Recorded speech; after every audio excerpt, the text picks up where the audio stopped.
असं वाटतं एक वाईट स्वप्न बघते, संपणार. बोलू नये ग अमूल्य.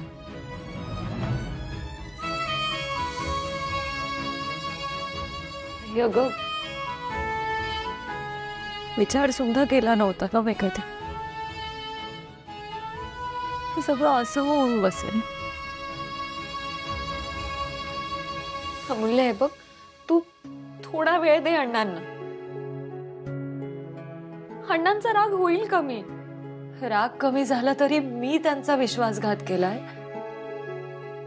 ही गोष्ट त्यांच्या मनातून कशी जाईल ग? नाही जाणार, कधीच नाही जाणार. त्यांना आयुष्यभर लक्षात राहील की मी त्यांच्यासोबत काय केलं. अमूल्या, तू काहीही केलेलं नाहीयेस. ताई बघ ना, अण्णांनी मला एवढं मोठं केलं, मला एवढं जीव लावला, आणि मी बघ त्याची परतफेड कशी केली. मी त्यांना दुखावलं, मी त्यांना त्रास दिला. पण ताई अगं, मला खरंच त्यांना त्रास द्यायचा नव्हता ग. मला अण्णांना दुखवायचं नव्हतं, पण माझ्या हातून तेच झालं. आता तूच सांगताय, या अशा परिस्थितीत मी अण्णांना जाऊन कुठल्या तोंडाने सांगू की मला हा साखरपुडा करायचा नाहीये? मी आणि वेदांत एकमेकांवर प्रेम करत नाही, आम्ही नाटक करत होतो.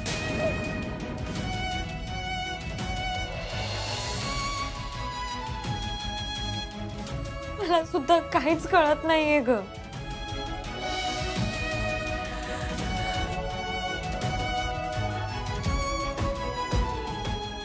ते फोटोज, ताई आई अण्णा मला ज्या दृष्टीने बघतायत त्यात ते फोटोज व्हायरल झाले तर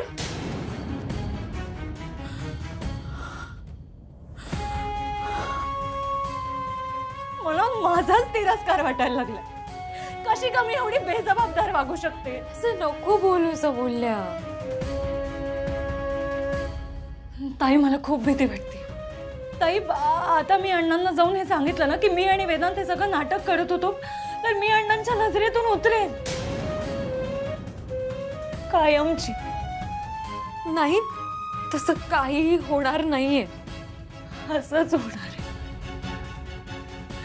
आणि हेच सत्य.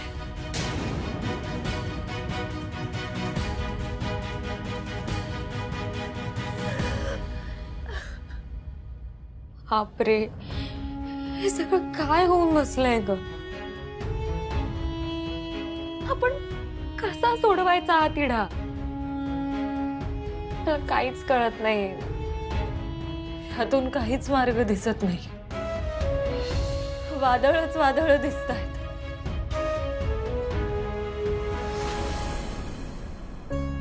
अहो, मी काय म्हणते, तुम्ही ना जरा जास्ती त्रास करून घेताय स्वतःला.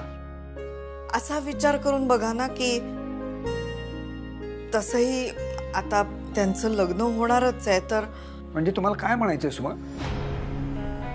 लग्न होणार आहे म्हणून त्यांचं जे काय चाललंय ते तसंच चालू द्यायचं?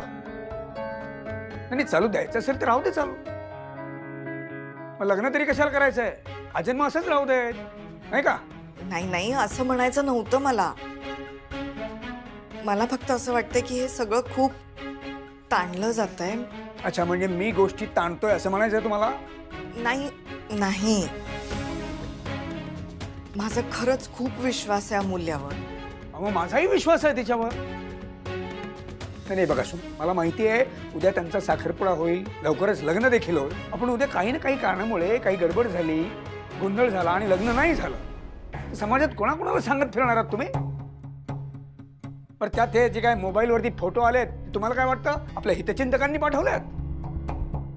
आपल्या वाईटावर टपलेलेच कुणीतरी पाठवलेले असणार ते. हो, कळतंय मला. सुमन, उद्या हे लग्न नाही झालं तर आपली किती बदनामी होईल लक्षात येत आहे का तुमच्या? आणि परिस्थितीचं गांभीर्य लक्षात घ्या तुम्ही. मी फक्त आजचा किंवा कालचा विचार करत नाहीये, मी उद्याचा विचार करतो. मी कायम लक्षात ठेवा सुमन, आपली मुलं जर चुकली ना तर त्यांना प्रत्येक वेळी पाठीशी घालायचं नसतं, कधीतरी कान धरून चांगलं खाडसावायचं सुद्धा असतं, लक्षात ठेवा. हो, बरोबर आहे तुमचं. आपण काय करूया, या दोघांचा साखरपुडा लवकरात लवकर करूया. म्हणजे अगदीच काही चर्चा होणारच असेल तर तीही होणार नाही. आई, दादा नाहीये घरी. लवकर गेला का ऑफिसला? काल कधी आला होता रे तो? दादा, अरे कुठे होतास तू? काल घरी नव्हतास का? हे काय, बॅग घेऊन कुठे गेला होतास तू? दादा, तू ना आईचा इंटरव्ह्यू बघायला हवा होतास. काय बोललीये माहितीये ती? मी तुझ्यासाठी रेकॉर्ड करून ठेवलाय. अरे पण तू गेला कुठे होतास वेदांत, सांगशील का काही? मुंबईला गेलो होतो. संध्याकाळीच रिटर्न येणार होतो, पण फ्लाईट मिस झाली म्हणून तिथेच राहावं लागलं. मी फ्रेश होऊन येतो. वेदांत, काय झाली का जीवाची मुंबई करून? आणि काय एकटाच गेला होतास का मुंबईला? अमूल्य पण होते. आई, तुला तर माहितीच आहे ना, अमूल्यामुळे कंपनीला खूप मोठं टेंडर मिळालं आणि तिने आउट ऑफ द वे जाऊन माझी मदत केली. बर, सो त्यासाठी मला तिला एक ट्रीट द्यायचं होतं आणि म्हणूनच आम्ही मुंबईला गेलो होतो.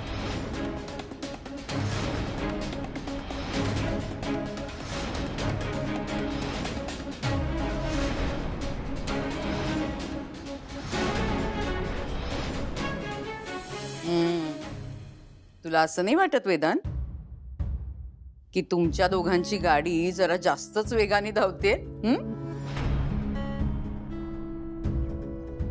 आजी, तुझा गैरसमज होतोय. तुला वाटतंय तसं काही नाहीये. अरे गैरसमज नाही करून घेते, माझा विश्वास आहे तुमच्या दोघांवर. पण शोभतं का रे तुम्हाला हे असलं वागणं?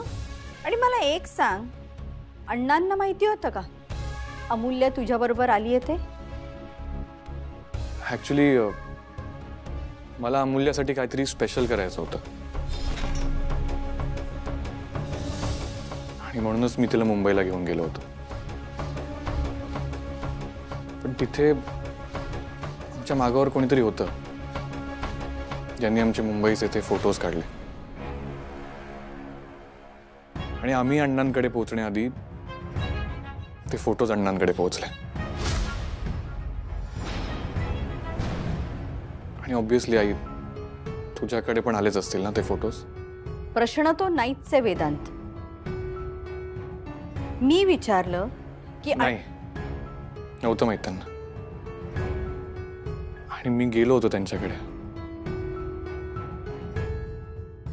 त्यांच्याशी बोलण्याचा प्रयत्न केला मी, पण ते खूप चिडलेत. अगं बाई.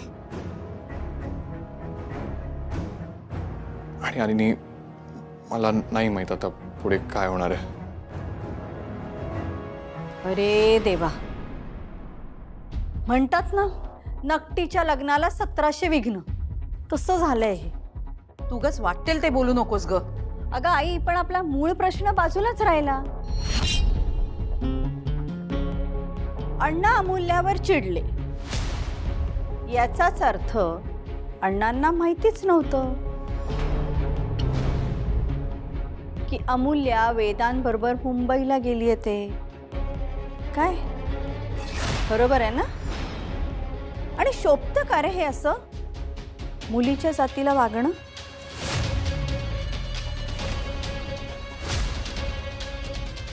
अरे हो, ती नेहमी म्हणत असते आमच्या अण्णांचे संस्कार, आमच्या अण्णांचे संस्कार.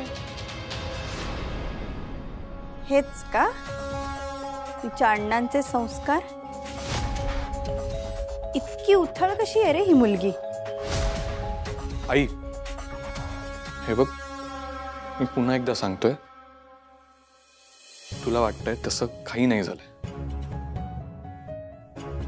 ही वन डे ट्रिप होती आणि संध्याकाळी आम्ही रिटर्न येणार होतो. फ्लाईट मिस झाली आणि म्हणून आम्हाला तिथे राहावं लागलं. आणि आम्ही दुसरी फ्लाईट बुक करायला पण ट्राय केला होता, पण ते नव्हते अवेलेबल.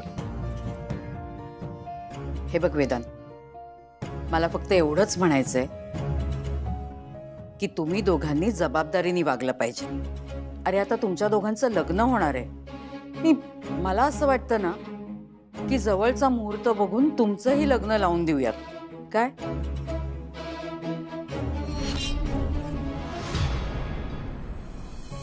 आमचा साखरपुडा ठरला तेव्हाच मी अण्णांना सगळं काही सांगून टाकायला हवं होतं. काय झालं असतं, अण्णा चिडले असते. पण ताई अगं, सगळं काही खरं सांगून आपण अण्णांना शांत तरी करू शकलो असतो. पण आता बघ, तर ते सुद्धा संधी गमावली आपण. ह्या सगळ्यासाठी ना मी जबाबदार आहे. माझ्यामुळे तुझ्यावर आज ही वेळ आली. आई अगं प्लीज असं नको बोलूस.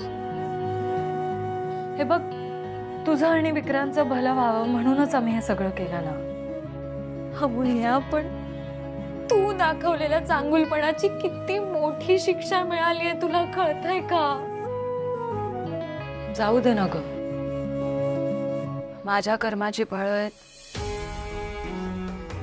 ती मलाच भोगायची. म्हणजे तू वेदांशी लग्न करणार आहेस? अगं पण तुला तर तू अजिबात आवडत नाही ना. अगं मग तू अशा माणसासोबत कसं लग्न करशील, कसा संसार करशील जो तुला अजिबात आवडत नाही, ज्याच्यावर तुझं प्रेम नाहीये, ज्याचा स्वभाव सुद्धा तुला पटत नाही. अमूल्य अगं, ही जन्मठेप आहे ना. आई मग दुसरा काय पर्याय आहे माझ्याकडे, तूच सांग ना.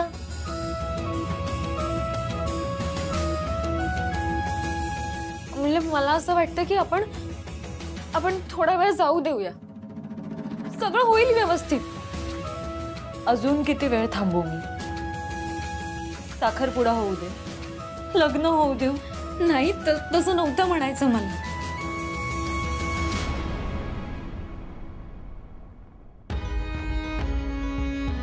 मला अण्णांना असा त्रास झालेला बघवत नाही.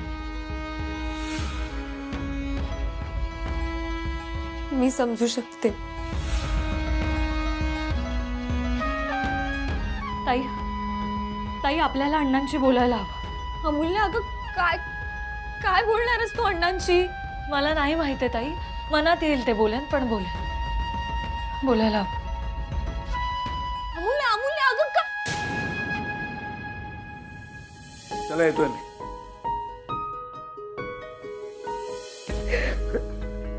अमूल्या, अण्णा प्लीज एकदा ऐकून घ्या ना. नका ना रागवू. अमूल्या सोड. नाही नाही नाही अण्णा हे बघा, तुम्ही माझ्यावर ओरडा, मला दोन कानाखाली मारा अण्णा, पण प्लीज अण्णा जाऊ, बोला नका धरू. तो अधिकार तू केव्हाच गमावलायस. तुझ्या बाबतीत हे असलं काही मला अजिबात करावं असं वाटत नाही. आता काय चूक झाली माझी म्हणून तू हे असं वागलीस? खूप त्रास होतोय मला अमूल्या, खूप त्रास होतोय. अगं तू लहान होतीस ना, तेव्हा मी दवाखान्यात जायला निघालो की माझ्या पायाला येऊन मिठी मारायचीस आणि भोकाड पसरायचीस. अण्णा नका ना जाऊ, अण्णा नका ना जाऊ, प्लीज नका जाऊ. खूप जड जायचं मला त्यावेळी.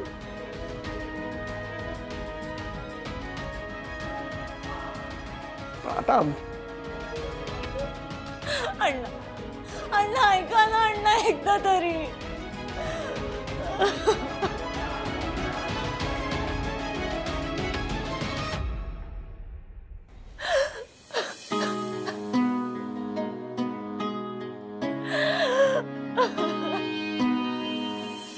आई मला एक सांग, लग्नाआधी मी जर अमूल्य आणि वेदांसारखी वागले असती, काय केलं असतंस का तू? तू तर खूप शिस्तीची. कायम धाकात ठेवलंस आम्हाला. हो ठेवलं होतं ना धाकात, कारण नूतन तो काळ वेगळा होता. आणि अगं तू ना गैरसमज नको करून घेऊ सोगाच. आपली मुलं उथळ नाहीयेत. हो का? दिसतोच आहे ना आपल्याला त्यांचा उथळपणा. हो का? बर, मग तू सांग, काय करायला गेली असतील ही दोघं मुंबईला? ह्या काय प्रश्न आहे का? शी. शी नाही, तुला असं वाटतंय ना? तुला जे वाटतंय ते करण्यासाठी त्या दोघांना मुंबईला जायची काय गरज आहे? किंवा रात्री बाहेर राहायची तरी काय गरज आहे? हे बघ नूतन, उगाच ना राईचा पर्वत करू नकोस. बरोबर आहे, बरोबर आहे. तुला माझं म्हणणं कधीच पटणार नाहीये. आणि तुम्हाला ती अमूल्यानं कायम संस्कारी सोज्वळ अशीच वाटते. हो, अमूल्य आहेच मुळी सोज्वळ आणि संस्कारी. आणि हे बघ नूतन, माझा ना अमूल्यावर पूर्ण विश्वास आहे. अगं, अमूल्य आणि वेदांतला एकमेकांशी लग्न करायचंय. मग त्यांनी एकमेकांबरोबर जास्ती वेळ नको का घालवायला, एकमेकांचा स्वभाव समजून घेण्यासाठी? एकमेकांना समजून घेण्यासाठी, एकमेकांबरोबर वेळ घालवण्यासाठी मुंबईला जावं लागतं का? वा, माहित नव्हतं मला. नूतन, मनात येईल ते बोलून मोकळं होऊ नकोस. अगं, दोघांना एकमेकांशी लग्न करायचंय. मग त्या दोघांना एकमेकांचा स्वभाव नको का समजायला? आणि हे बघ, त्या दिवशी अमूल्य घरी आली होती ना, तेव्हा तू तिचं बोलणं चोरून ऐकलं होतंस. तेव्हा ती ना हेच सांगायला आली होती. नाही नाही, तू अगदी बरोबर ऐकलंस.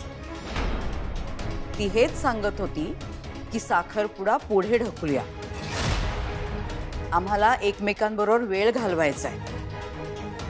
तिच्या मनात आलं म्हणून ती माझ्याशी येऊन ह्या सगळ्या गोष्टी बोलली. किती समंजसपणे वागली ती, हो की नाही? आणि हे बघ नूतन, त्या दोघांना एकमेकांशी लग्न करायचंय तर त्यांना एकमेकांचा स्वभाव समजून घ्यायलाच पाहिजे. अगं, तरच नातं फुलतं. त्यांच्यावर नाही, निदान माझ्यावर तरी विश्वास ठेव ना. तुझ्यापेक्षा ना नक्कीच जास्ती पावसाळे बघितलेत मी. आई, माझा सुद्धा वेदांतवर पूर्ण विश्वास आहे. आणि तूच म्हणतेस ना, तरुण आहे तो, स्मार्ट आहे. मग एखादी मुलगी मिठी मारून गळ्यात पडलीच तर किती वेळ संयम राहणार त्याचा? सांग ना. नूतन, तोंड सांभाळून बोल. तू वानखेड्यांच्या होणाऱ्या सुनेबद्दल बोलतेस तेव्हा नीट विचार करून बोल, कळतंय ना? चल्ली जीभ आणि लावली टाळ्याला.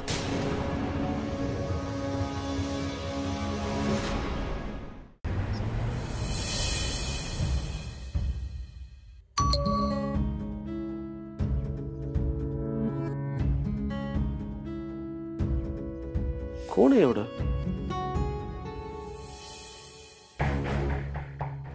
वेदांत सर आणि अमूल्य मॅडमचे फोटो मला कोणी पाठवले? हा नंबर चेक करायला हवा.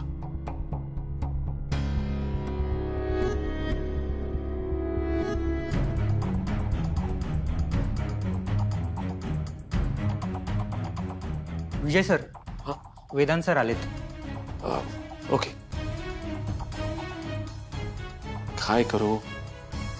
सरांना सांगू का फोटोज बद्दल?